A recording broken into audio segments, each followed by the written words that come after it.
Rory, it's a huge pleasure to have you with us tonight. Over to you.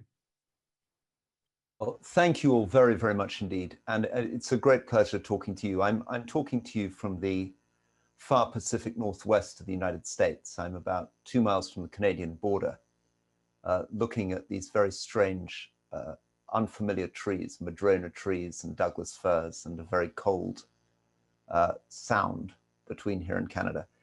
I'm happy for this to be, I hope, more of a conversation than a lecture. And I want to begin with a little bit of an apology, which is, of course, I am not a great scholar of Lawrence of Arabia. I'm somebody who's deeply interested in him and have been interested in him since I was a child.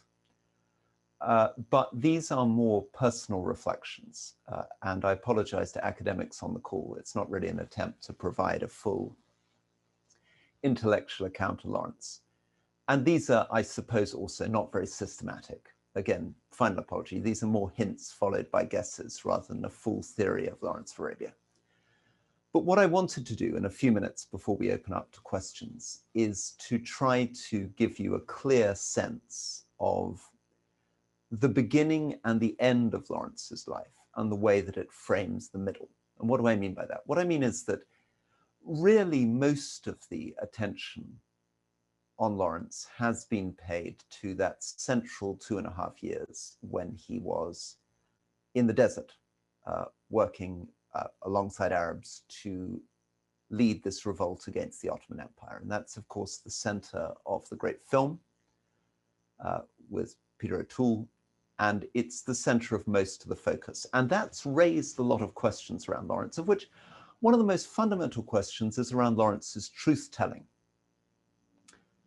From Richard Aldington onwards, there has been an obsession with trying to suggest that Lawrence is a form of liar and fantasist, and to try to point out the gaps between what he said occurred and what actually did occur. So, for example, people have suggested that when he claimed he did a particular journey to Egypt in 2 days, he couldn't possibly have done it in less than 3.5. People have suggested that his account of being captured and raped in Deraa, in what's now southern Syria, again, was a fabrication, a form of sexual fantasy, which he wrote as though it was reality. I tend instinctively to resist the idea that Lawrence is somehow a liar. In fact, I think the central theme of his life is an extraordinary commitment to the truth. Now, obviously a complicated commitment to the truth because he does exaggerate.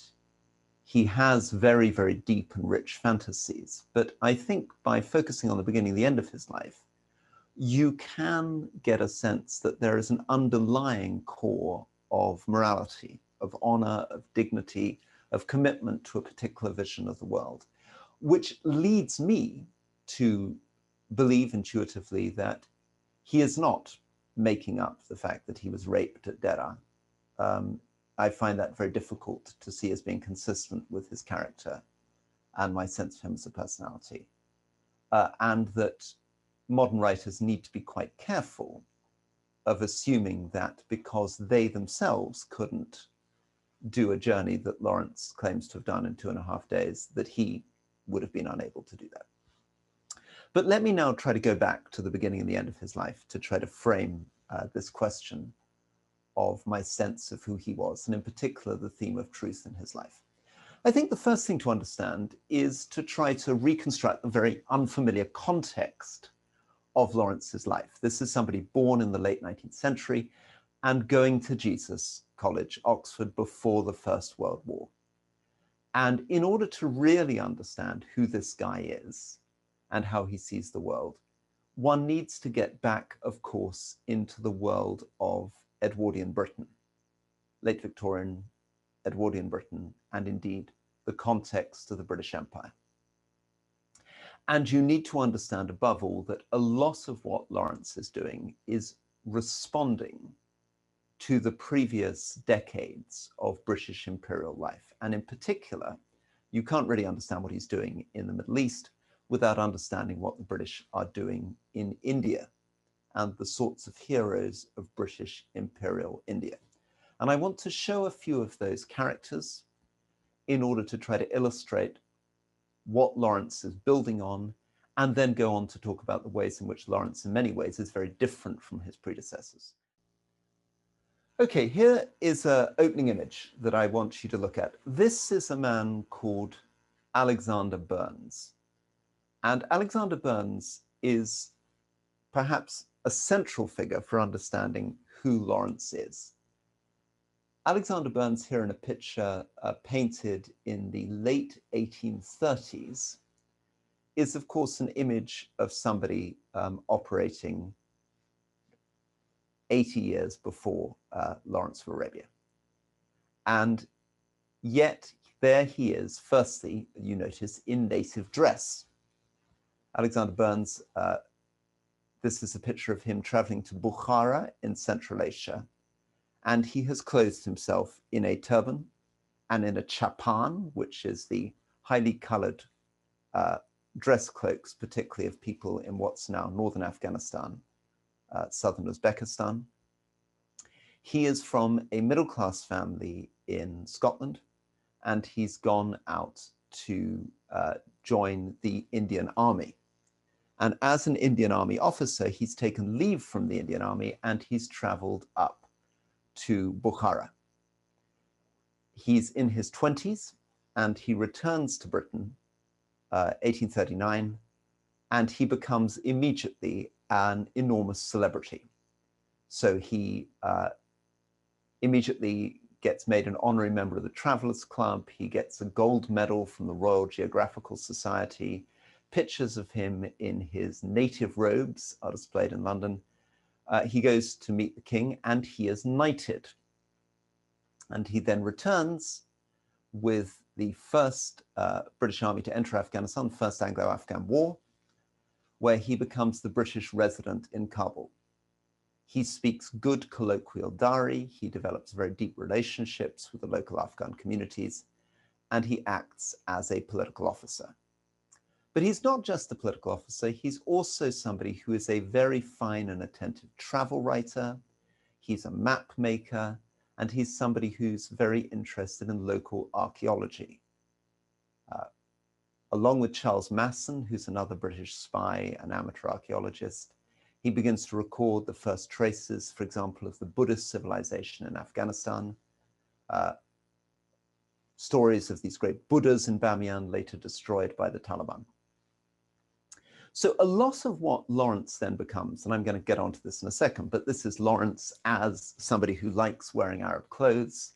Lawrence is somebody who's an archaeologist. Lawrence is somebody who's a map maker. Lawrence is somebody who writes a best-selling book. That's also true of Alexander Burnes. And Lawrence, of course, is somebody who, when he ultimately returns from the First World War, goes to see the king. The king tries to knight him, who's made a colonel in the army, who's offered all these great gold medals and fellowships, is existing in a tradition that he would have been very aware of as an undergraduate going up to Jesus. Final thing to notice with Alexander Burnes, Lawrence, like Burnes, doesn't dress as an ordinary person. He dresses as a prince, right? There is an element for all these British travelers traveling, whether in Central Asia or in Arabia, where they wish to appear as princes, as aristocrats in their own country. And that may reflect their own class anxieties in Britain, that it gives them an opportunity to live out a particular type of life, a particular version of themselves, which wasn't really available to them in Britain. And so class, I think, is the next thing that I want to talk about. These imperial figures who deeply influenced Lawrence's imagination, the meaning he had in his life, the way he wanted to live his life, were often immensely wealthy men. This is the first British officer to make it to Khiva in Central Asia, Captain Frederick Burnaby there. And as you can see in this painting by Tissot, he is a lounging aristocrat. a huge man of enormous strength, famous for being able to pick up billiard cues by their tip and lift officers single-handedly up in their chairs, who manages to get frostbite, leaving one of his great languid aristocratic arms dangling out of the side of a sledge while crossing the snows of Russia. And you can see in the background of that picture a man who really is an immense aesthete, right? A wealthy aesthete, a collector of art, a collector of objets, lounging there on a shabby sofa. Here's another example of the kind of figures that Lawrence would have been compared to. This is Henry Rawlinson. Henry Rawlinson, who went on to be a general in the First World War. Henry Rawlinson, who was one of the early British travelers to Afghanistan. Henry Rawlinson, who helped to organize the defense of Afghanistan. Henry Rawlinson, who was a spy, but Henry Rawlinson, who was also a distinguished archaeologist, one of the first people to crack Babylonian cuneiform. And of course, this figure, who became very important in Lawrence's later life. And as some of you will recognize, this is a picture of the young Winston Churchill. Young Winston Churchill on his way out to India to serve with the Indian Army. Winston Churchill, who adored Lawrence and who formed a very close friendship with him after the First World War, traveling with him and working with him to try to construct the structure of the British Empire in the Middle East. But I think what I want you to understand about this image of Winston Churchill is the incredible lavishness of those clothes. That jacket, that bearskin hat that he's holding, he's in a hussar's uniform, will have cost him considerably more than his first 2 years' salary as a young officer. The sword has a particular shark skin handle that would have cost him a fortune. He's covered in gold frogging from one side to another. He is, in essence, a dandy. And he's a dandy who can only live this life because he is the grandson of a duke. He's an aristocrat, like many of these images that I've shown, Burnaby, Churchill. This man, who I apologize for the fact that this is an awful image of him, but this also is the sort of man to whom Lawrence would have been compared. This is a man called Howard Bury. Howard Bury was a very early traveler. It's such an awful picture. I'm going to move on to this picture, a young husband. But Howard Bury is the kind of man that Lawrence would have been compared to, but it's important to understand the difference. Howard Bury was a multimillionaire. He owned huge estates in Ireland.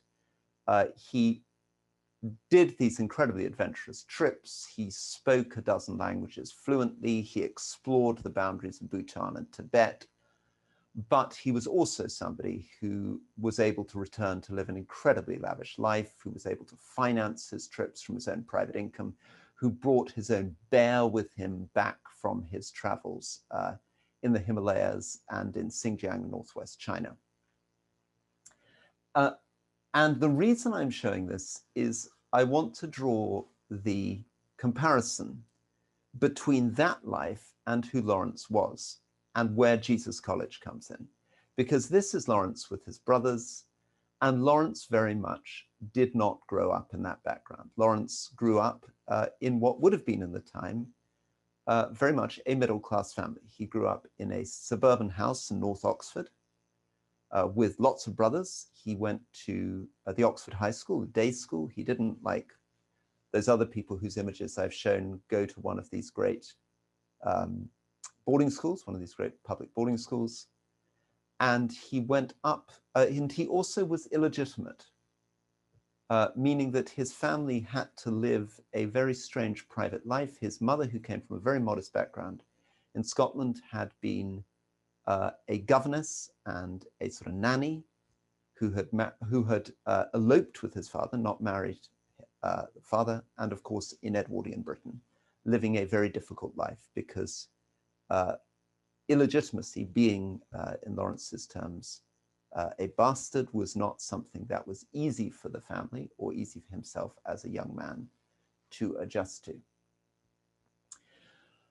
So that When we find Lawrence turning up now, this is an image of him wearing his Oxford blazer.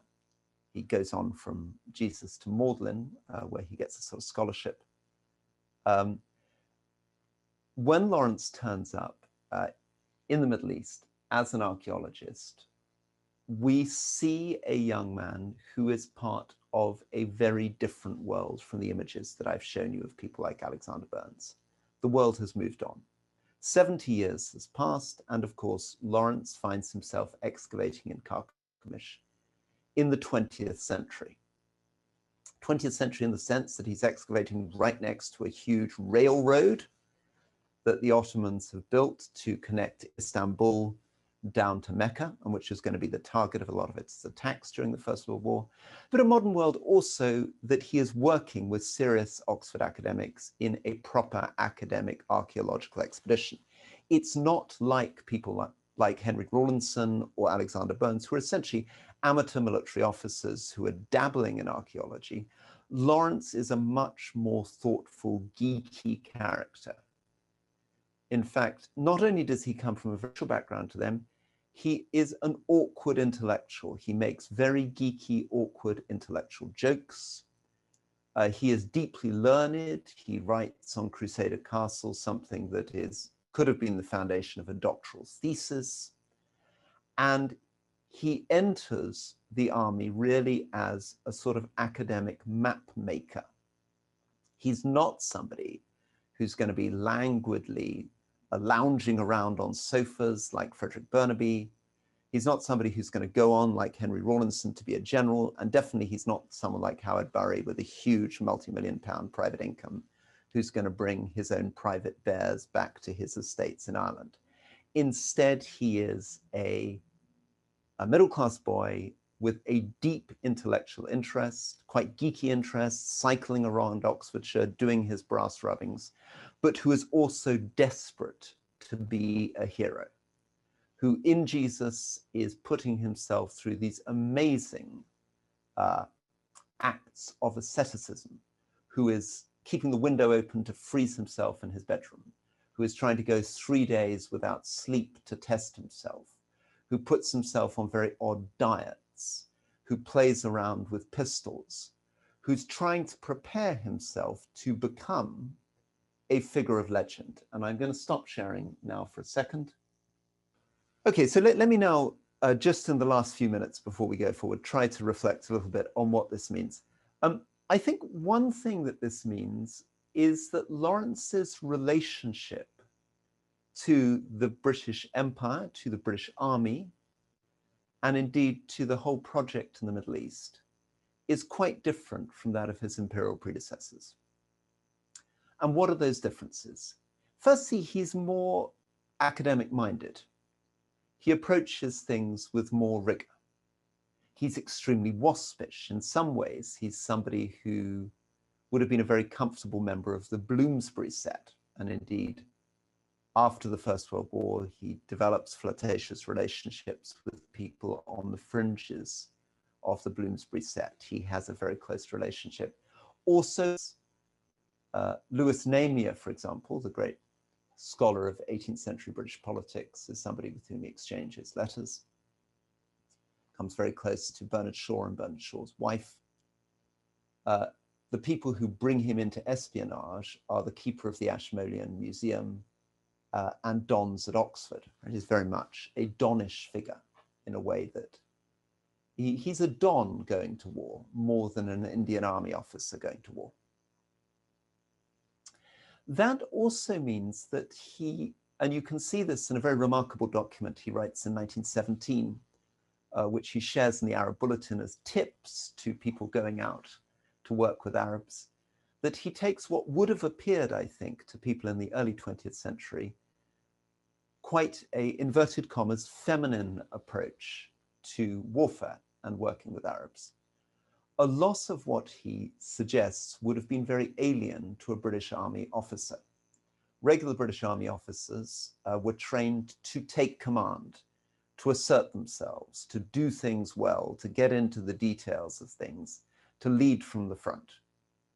Lawrence's articles instead say, if you are going to work with Arabs, it is extremely important, firstly, that you understand that it's much better that Arabs do things themselves, as he says, imperfectly, rather than that you do them yourselves. And then he puts in a little joke. He says, in fact, you may find in the particular conditions of Arabia that the things that you do yourself may not be quite as perfect as you believe.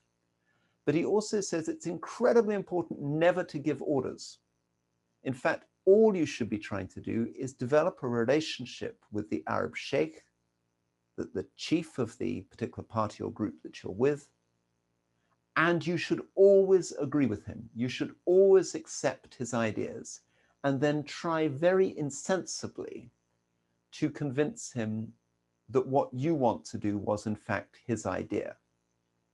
In fact, it reads like these sort of books written in advice to Edwardian women on how to handle their husbands, right? What you're supposed to do is make the big ego feel that it's their idea, and then you gently steer them into feeling this is the direction to go. This would have been very unfamiliar to regular army officers at the period. And it shows another aspect of Lawrence, which is an ability to see himself as others see him. Much more than Alexander Burns, much more than indeed any of the British Army officers in India, he is able to understand the extent to which he is naturally disliked. One of the articles in 1917, he says, the foreigner and the Christian is not a popular man in Arabia. He fundamentally understands how this relationship is an unnatural relationship, that the people that he's working with are deeply suspicious of him. He's extremely conscious of the commitment of the people along whom he's fighting, the commitment of the Arabs with whom he's serving, to Islam, how deep, fundamental and unconscious their attachment to Islam is, how alien they find the fact that he isn't a Muslim, how much he has to conceal that and navigate his way around that. But above all, a sense which then becomes incredibly important after the First World War, when he's trying to steer Winston Churchill's policy towards British Mesopotamia, what we now call Iraq, that fundamentally colonialism, occupations, empire cannot work. And why can't they work? Well, at a very fundamental level, what he realizes walking is that these communities are far more conservative, far more religious, far more anti-foreign than any of his colleagues want to acknowledge. And that the problem for the British Empire is not, as many of his colleagues imagine, how efficiently they do or do not do things. The fundamental problem is that they are there at all, right? That fundamentally people do not want to be ruled and told what to do by people that they see as profoundly alien, alien religiously, alien ethnically, and whose legitimacy they're challenging. Right? The problem of legitimacy is something that torments Lawrence's life. Okay, beginning, and I want to get on to the conversation. Let me now move on to the end. Probably the strongest reason to take Lawrence seriously as a man, and to take the notion of his truthfulness seriously, and to take the notion of his heroism seriously, is what he does after the First World War. Lawrence desperately wanted to be a hero. He was obsessed with heroes. He traveled with his backpack carrying a Mallory's book about King Arthur, the Morte d'Arthur. He traveled carrying the Iliad. Right? He modeled himself on figures like Achilles or Sir Lancelot, almost in a childlike way. One of the most profound observations made on him by somebody who knew him in the 1930s is to say this is somebody who appeared almost never to have gone through adolescence or adulthood. He retained the belief that he could be a knight in shining armor, which for me, as the father of a 4-year-old and a 6-year-old, I associate with them. Right? It seems self-evident to my sons that they indeed can be Sir Lancelot, that this is a a valid option for them, that what they read in children's books is what you can be in the world. And of course, Lawrence found in Arabia for 2.5 years something that was the most astonishing simulacrum, the most astonishing realization of an Arthurian life. He had left behind the modern world. Right? We are in a world in which aeroplanes are dropping bombs, in which poison gas and machine guns are murdering his own brothers on the Western Front. We are many decades into trains, right? We are into a world which has become, in Britain and throughout Europe and the United States, moving into a world of industrialization, of mass democracy, of everything we associate with modernity, with alienation, with loss of meaning. And many of these things he'd experienced in his own life. He'd lost his own religious faith. He was growing up in a suburb of Oxford, not a very romantic place. Polstead Road is not exactly Crac de Chevalier, right? It's not a Crusader castle in Syria, right? This is a middle-class boy going to a day school on his bicycle and going out brass rubbing. But he had escaped all of that. He found himself in the extraordinary pink deserts of Wadi Rum, riding on camels and horses with men carrying swords, leading a tiny group of people in these extraordinary 100 very intimate battles, literally leading cavalry charges in a way that would have seemed to somebody who was a historian as though he was living out the life of a Homeric hero. But, of course, he was too intelligent a man not to realize that in the end, it couldn't be done, that he took it to the absolute limit, that he had got as close as you could in the early 20th century to becoming a knight in shining armor, to becoming Achilles, to actually experiencing what it would be like to fight in continual cavalry charges on horseback. He had almost become a Bedu warrior from legend, but of course he wasn't. And it is that sense, firstly, that he can't be that kind of hero, but secondly, and more fundamentally, that his whole project in the end is fatally flawed. He's trying to be a sort of Gandhi, or in modern terms, a Nelson Mandela. He's trying to lead a freedom movement. He's trying to be the great Messiah leading the Arab people to freedom.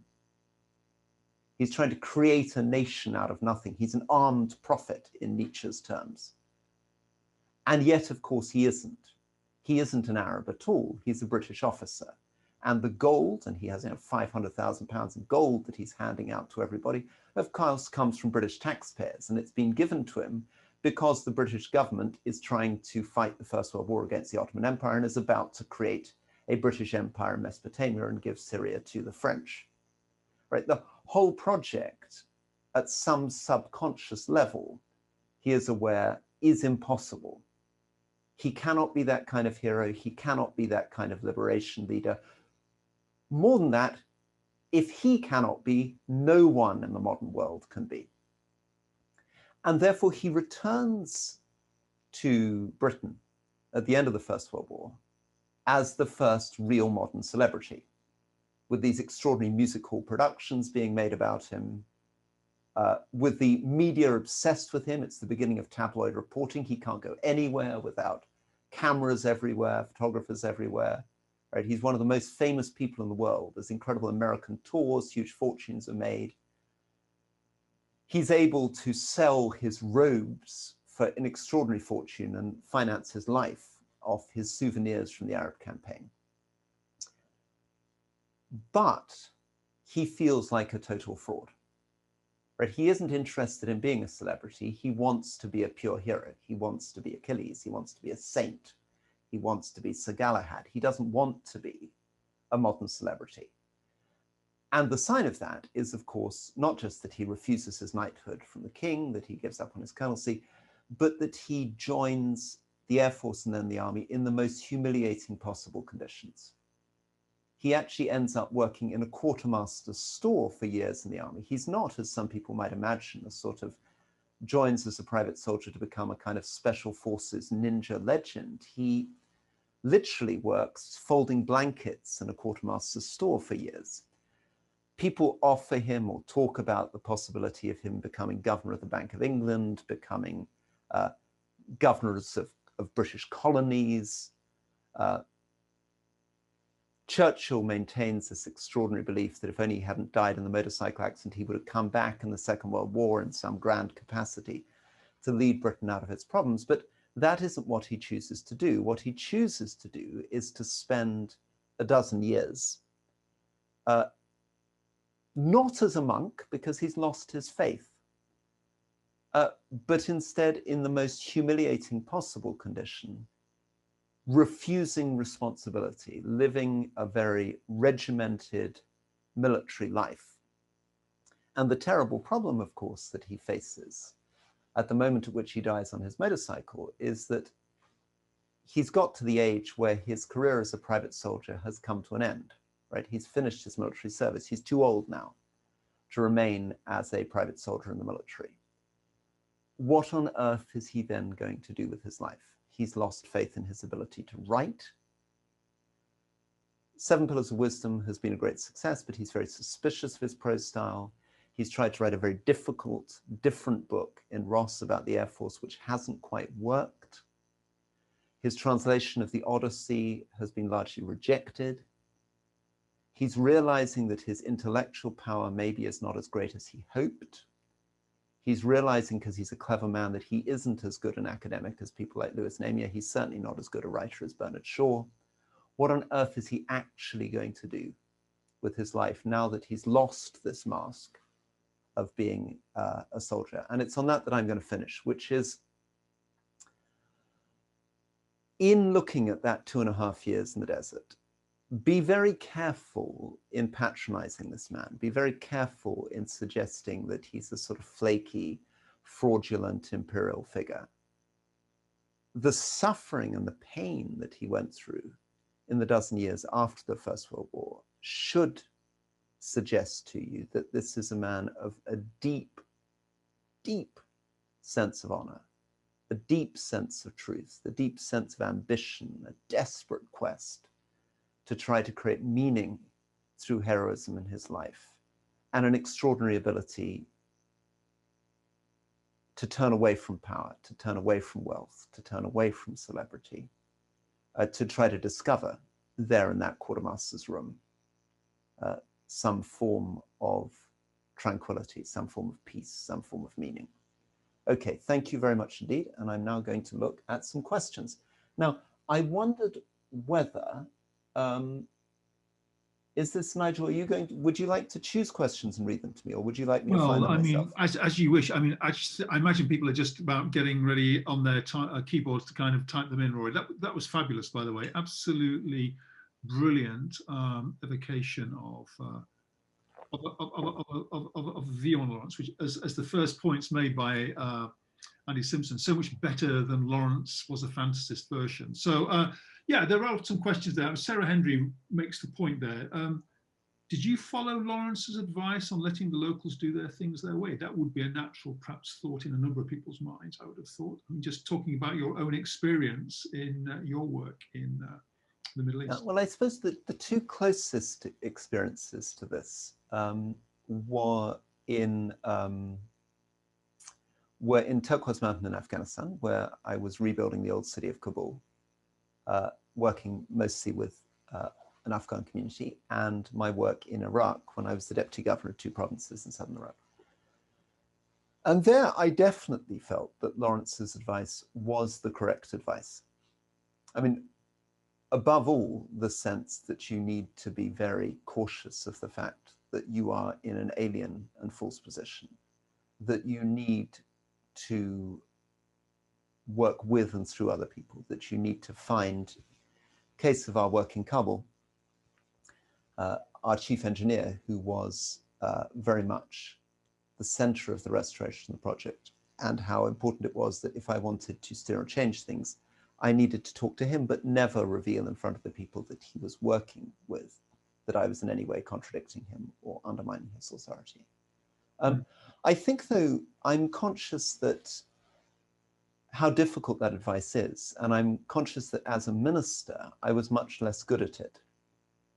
Oddly, in Iraq and Afghanistan, I was much, much more careful to make sure that I delegated properly, that I only interacted with senior Iraqis or Afghans and let them run things rather than try to interfere.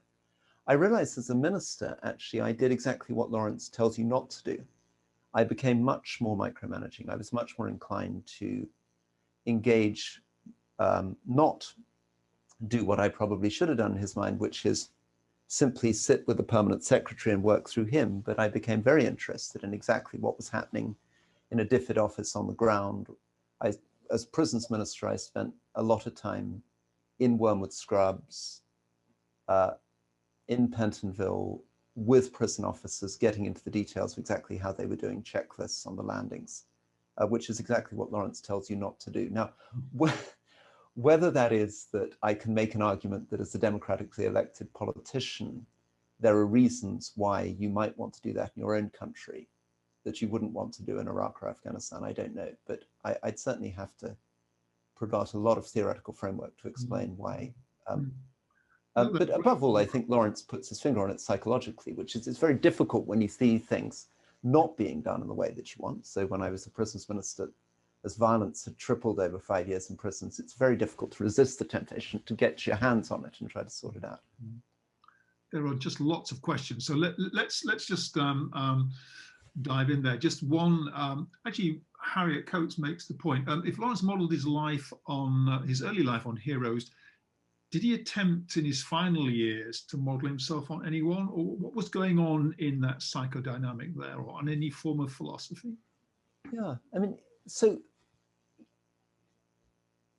in a way, his later life is very, very difficult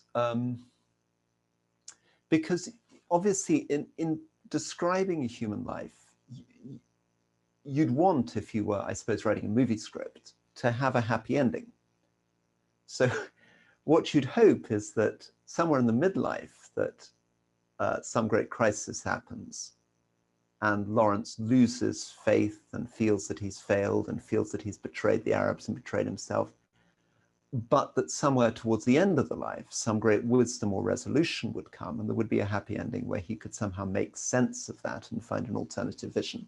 Maybe an alternative, as you suggest, an alternative model, an alternative hero. That isn't really the case with Lawrence. Those final years are bleaker than one wants to acknowledge. There is a sense in a lot of his letters and a lot of his interactions of a deadening. You know, he remains very clever, he remains witty, he remains thoughtful, but there isn't much hope. There's a lot of nihilism, and sometimes it's quite extreme. I mean, Louis Namier goes to see him to try to talk to him about the situation in Palestine, and Lawrence writes back saying, "There's no point seeing me. I don't know. I know nothing about the Middle East at all. Right? I'm just somebody who folds blankets in the quartermaster's store." And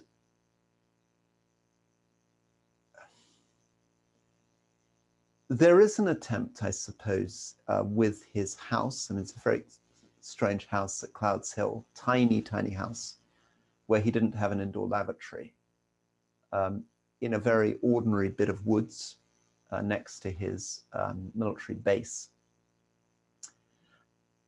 to find a sort of aesthetic. There was an attempt he was always quite interested in engineering, so he did some very interesting designs on rescue boats for the Royal Air Force. And he was interested in tank technology. But I think in a way, in order to really emerge, he would have had to find what he was never prepared to give himself, which is some alternative form of meaning. So having rejected power, having rejected fame, he would have needed to find something else. I mean, in a modern context, one would imagine that he might, I suppose, take an interest in Buddhism or something, might sit comfortably with the idea of somebody who had renounced everything and was living in this very simple hermit cell. But he doesn't seem to have achieved that. And it's interesting that he never really develops a profound love of nature.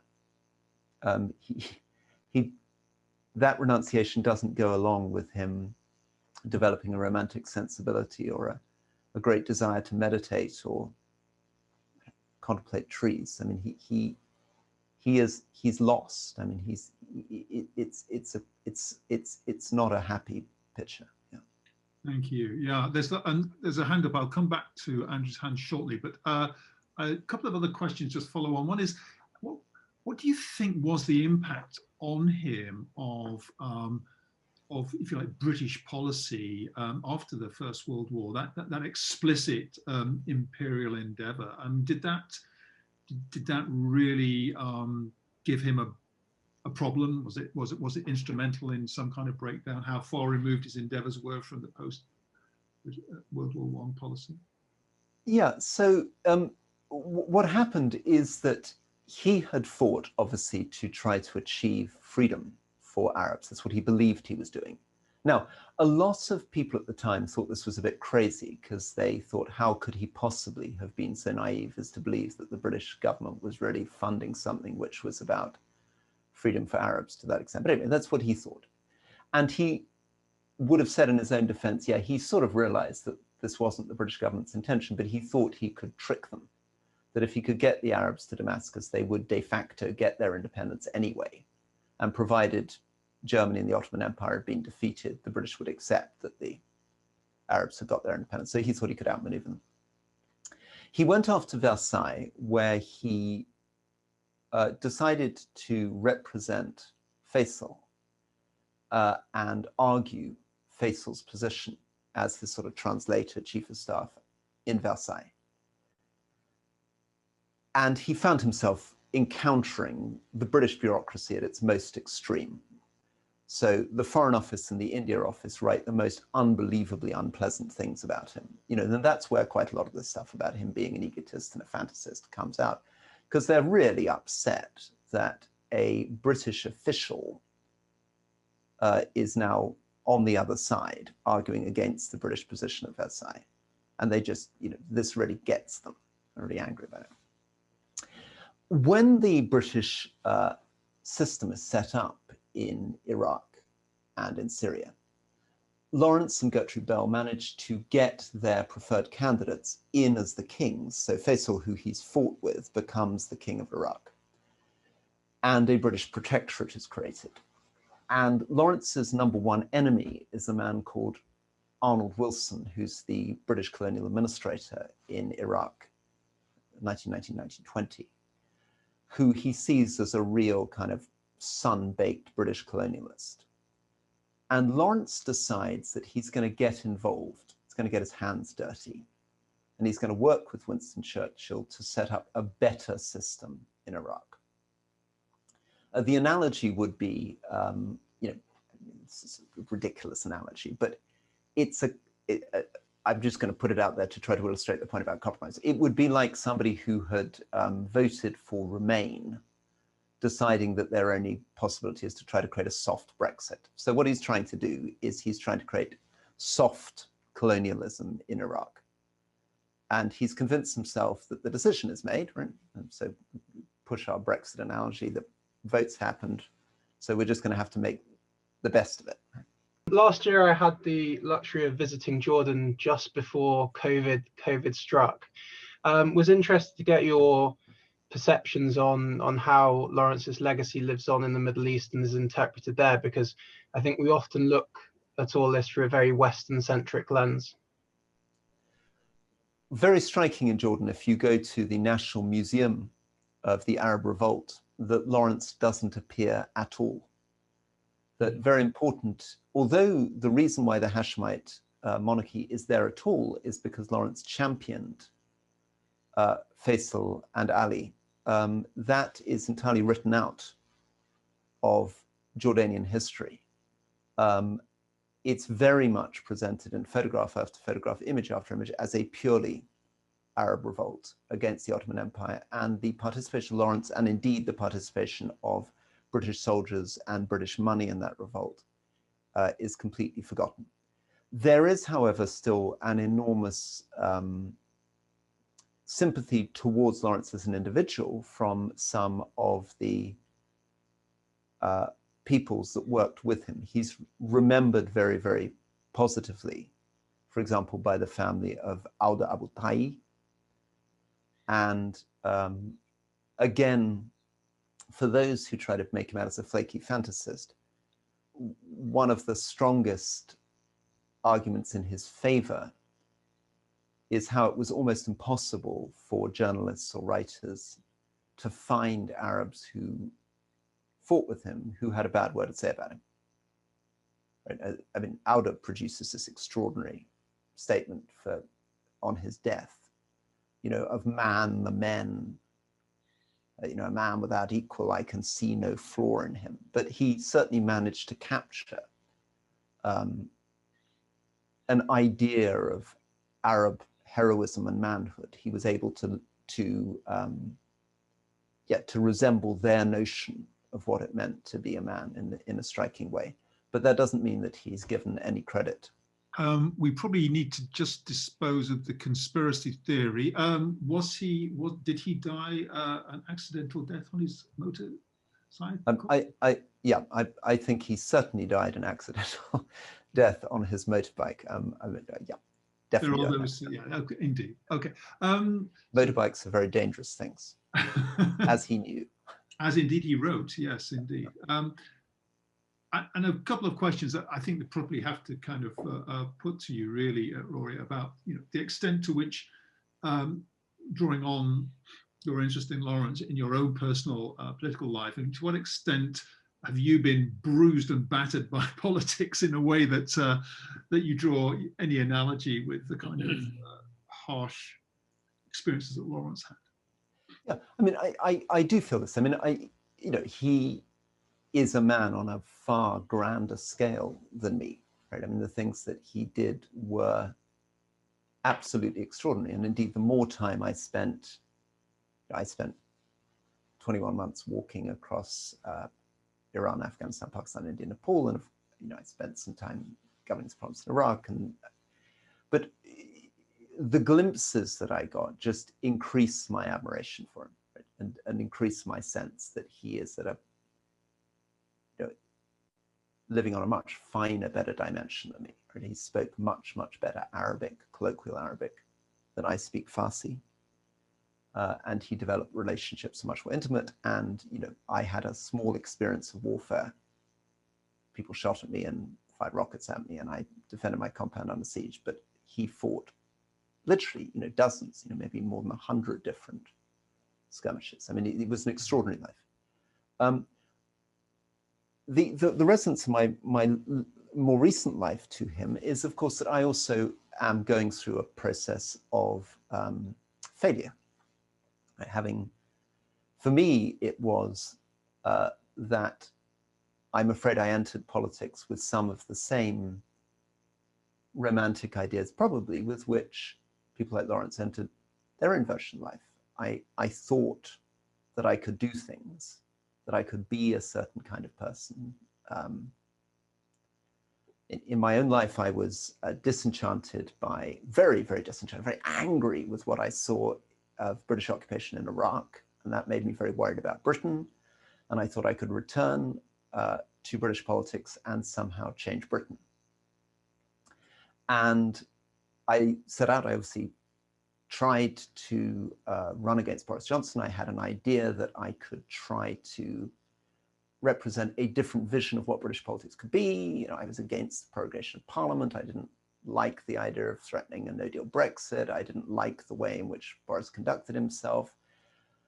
I ultimately resigned. I then thought I could run to be mayor of London, and I could sort of reinvent what it meant to be a politician. And of course, what you end up doing, and I think this is, there's something of this in what Lawrence says, which is that you of course end up putting yourself very much on the line, because you, as an individual, particularly when you're running without a party, everything depends on your vision, your views, your sense of the country. And when you're rejected, and boy, oh boy, is a democracy a good way of getting rejected, because you quite literally, the votes are not coming in your favor.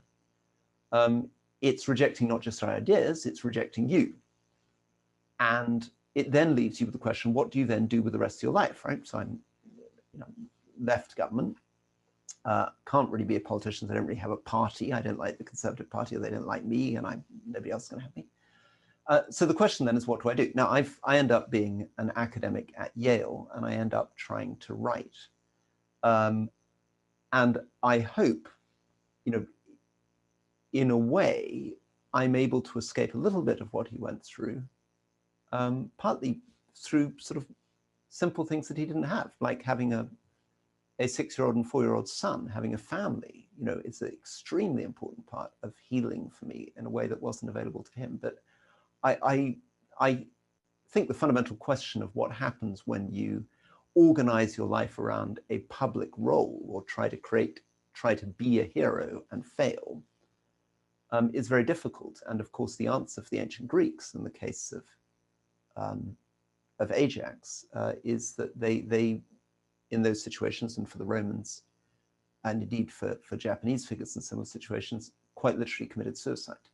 Yeah. And for Lawrence, perhaps that is a form of suicide, his later life.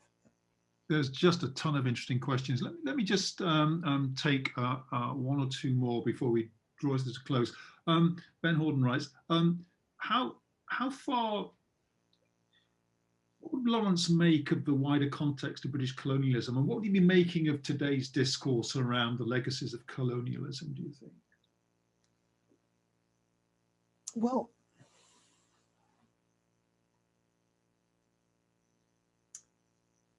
I think he would have sympathized with a lot of what is happening with Black Lives Matter and decolonizing the curriculum from the point of view of somebody who understood intuitively the unnatural nature of imperial control. He felt deeply that it was illegitimate. He was very, very aware of the brutality of British occupation when he's writing against Arnold Wilson. He's very conscious of aerial bombardments. He's very conscious, more explicit than other figures of the time, about the fact that there's an element of racism involved, right? So he's not a sort of Rudyard Kipling-style imperialist. He's not trying to whitewash it. But of course, at the same time, I mean, he would have been deeply aware of something that, is understandably neglected, which is that he also had deep admiration for his colleagues. He was full of admiration for colonial figures, for their courage, for their sheer endurance, for their linguistic ability, for their scholarship. He was fascinated. He partly because he had a sort of strange relationship with his own father. He turned some of these figures, like General Allenby, into great father figures, and worshipped them. So I think if he was talking about imperial history, he would try to distinguish between the structural injustice and racism and exploitation on the one hand, but on the other hand, try to leave space for a sympathetic exploration of the individuals that were involved, and some admiration and respect for what they did for themselves as human beings, and the ways in which they stretched the capacities of their minds and bodies to do things which he would have found awe-inspiring. Mm. So without trying to give it any kind of Hollywood romance ending, the one thing that he was very, Caris points this out, very proud of, was his design for the RAF rescue boats, and it did save lives, no doubt about it. Was that a kind of a success for him, those practical achievements? Yes, he loved that, and he boasted about that, and he was good at it. But I think there would have been moods where he would have thought, I am saving lives, I'm designing great boats, this is good practical stuff to be getting on with, and I'm probably doing more good on a small scale than I was when I was trying to, remold the Middle East. And he enjoyed the people that he worked with, and I think that shouldn't be underestimated, definitely shouldn't be underestimated. I think we all experience this in our lives, that there is a sense that often actually the small and more intimate relationships with people are better. And probably the thing that he loved most about his war experience wasn't actually achieving freedom or taking Damascus. It was the few hundred people that he lived with and worked with, and that would have been true in designing his boats too, that he had, great cliche, he had a great genius for friendship. I also think that he is an extraordinary example of, just to sort of touch on Jesus, the way in which a young undergraduate can develop the most astonishing ambitions and dreams. He didn't come from a privileged background, and he really found his way into becoming a sort of world historical figure off the back of focusing on doing a history dissertation out of Jesus. It's a real sort of, it is a very interesting, moving story of how the values that he picked up at Oxford, and particularly, and maybe this is the thing that I could finish on because we maybe coming towards the end, is the idea of truth, right? So he took from Oxford a very, very strong sense of truth. And that is what keeps him going. Now, that doesn't mean that he doesn't exaggerate, and he partly exaggerates and fabricates because he's so desperate to be a hero that he's always slightly tempted to exaggerate what he's done. And he likes people admiring him.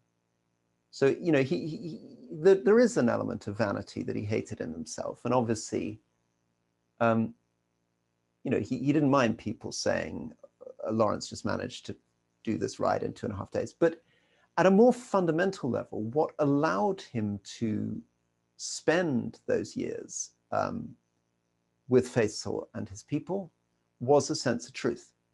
Right? They sensed that he was genuinely committed, at risk of his own life, to this project of beating the Ottomans, that he genuinely believed in the vision of creating an Arab state, that he sacrificed so much for that personally and professionally, and that sense of truth guides him. So he's subtle, he's political, but he never crosses a certain red line. And that red line is created by his sense of honor, which he takes from his education as an undergraduate at Jesus. And that fundamentally does 3 things for him. It sustains him through all the shabbiness and weirdness of his life, because without that sense of honor and truth, it simply would have been difficult to keep going through the horror of what he was experiencing. Secondly, it makes sense of the idea of fame. He's not interested in fame for its own sake, right? He doesn't want to be famous for being a bad person. He wants to be famous for being a good person. But perhaps most practically, it actually guides his practical decision-making and policy, that having a sense of the truth, that critical thinking that he developed at Oxford, becomes essential for his guerrilla warfare, becomes essential for his rescue boats. It's what allows him to get behind the bullshit. It's what allows him to say, can we blow up that particular train? Can we get there?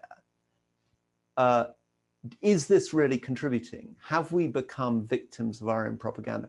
What he was never a victim of, which is so common in people who get involved in politics, is either a lazy optimism or a naive pessimism. He remained somebody who was a critical thinker, and that in the end has to reflect a concern for complexity, a concern for nuance, a form of humility, an ability to listen to other people, which are all dimensions of the truth.